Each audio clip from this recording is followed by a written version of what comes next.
नमस्कार। मैं आपको एक अपना छोटा सा एक्सपीरियंस इनर जॉय के बारे में शेयर करना चाहता हूँ।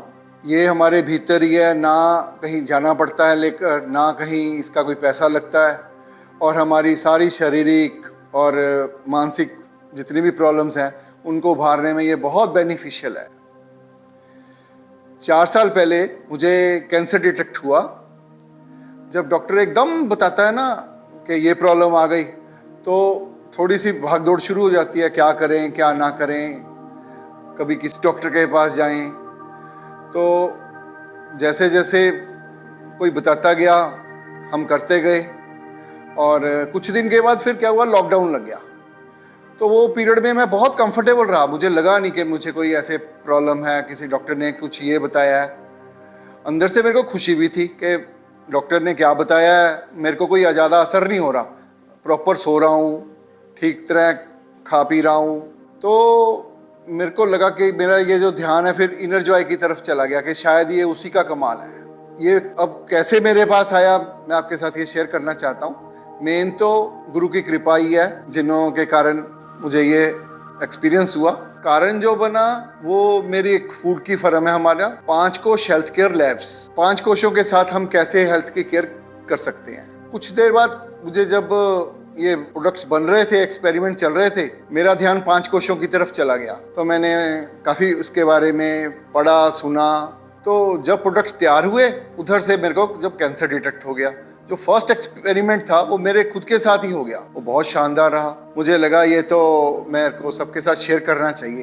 अब मैं आपको डिस्कस करता हूँ कि 5 कोश होते क्या हैं। ये हमारे भीतर ये 5 तरह की लेयर्स होती हैं, जिन्हें हम 5 कोश कहते हैं। कोश खजाने को भी बोलते हैं, यानी कि हमारे भीतर 5 तरह के ऐसे खजाने हैं जिनका बहुत बेनिफिट ले सकते हैं। ये क्या बेनिफिट है, ये कौन से खजाने हैं? ये खजाने हैं, पहला जो हमारा कोश है अन्नमय कोश, वो हम यहाँ से खाना खाते हैं। दूसरा है हम सांस लेते हैं, प्राणमय कोश, नाक से। तीसरा मन, बुद्धि, आनंद, ये 5 कोश हैं। अब आप देखिए, जो आनंद है वो 5th लेयर पे पड़ा है। हम ढूंढ रहे हैं 3rd लेयर पे।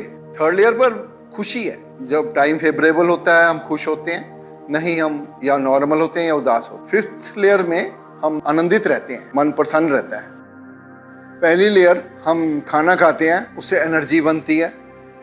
दूसरी लेयर हम सांस लेते हैं, उसकी भी एनर्जी बनती है। तीसरी लेयर मन की। ये दोनों लेयर्स एनर्जी बनाती हैं और मन खर्च कर देता है। बहुत कम लोग हैं जो इसके आगे जा पाते हैं। ज़्यादातर लोग 3rd लेयर तक ही रहते हैं, क्योंकि मन बहुत पावरफुल है, वो आगे जाने ही नहीं देता। मन की जो ख्वाहिशें हैं पूरी ज़िंदगी ख़त्म नहीं होती, इसलिए हम उससे आगे नहीं जा पाते। कुछ हमें एजुकेशन भी नहीं मिलती कि इसके आगे जाना कैसे है। अब है 4th लेयर, विज्ञानमय कोश, विजडम बॉडी। देखिए, हर एक को लगता है कि वो बहुत बुद्धिमान है, लेकिन इसके लिए हमें अपना एनालिसिस करना चाहिए कि कमांड कहाँ से आ रही है।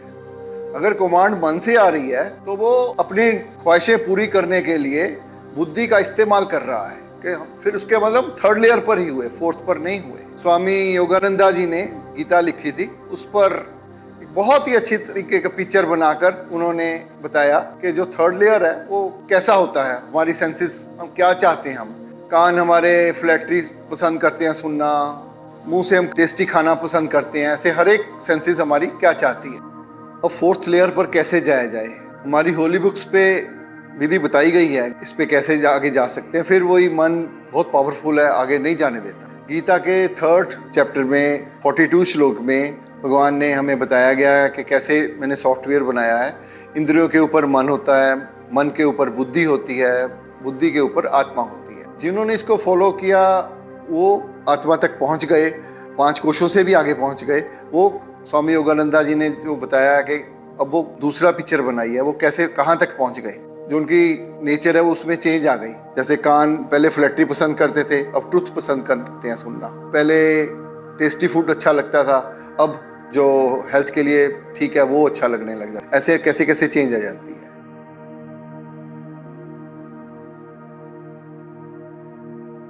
मैं सारे सीनियर सिटीजन से एक अपील करना चाहता हूँ कि विचार कीजिए।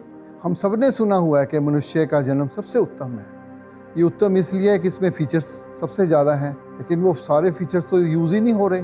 बहुत कम लोग होंगे जो करते होंगे, ज़्यादातर नहीं करते। तो आइए हम कोशिश करते हैं कि हम आनंदमय कोश तक जरूर जाकर देखें, उसका भी एक्सपीरियंस लें। खाली सीनियर सिटीजन मैं उन्हीं को नहीं बोल रहा जो 60 प्लस हो गए, जिनकी बायोलॉजिकल एज 60 हो गई, जिनकी साइकोलॉजिकल एज भी 60 हो चुकी। एक बच्चे को टॉयज बहुत प्यारे होते हैं, जैसे ही वो मैच्योर होता है वो टॉयज छोड़ देता है। ऐसे ही जब उसमें सीनियर बन जाते हैं कि समझ आ जानी चाहिए कि हम इल्यूजन से निकल के कैसे ट्रुथ में जाएं। तो उसके लिए हम एक छोटा सा बेबी स्टेप बनाते हैं। 3 वर्ड्स बहुत ही इंपॉर्टेंट हैं, इल्यूजन, ट्रुथ, एनर्जी। जो विजडम बॉडी है उसका सबसे पहला काम है वो ट्रुथ को और इल्यूजन को अलग अलग कर देता है। स्वामी योगानंदा जी ने हमें मार्गदर्शन किया कि रात को सोते समय आप जरूर देख लें कि हमारी एनर्जी कहाँ पर लग रही है, आज दिन में कहाँ लगी, ट्रुथ पे लगी या इल्यूजन में लगी। उससे हमारे को बहुत इंप्रूवमेंट होनी स्टार्ट हो जाएगी।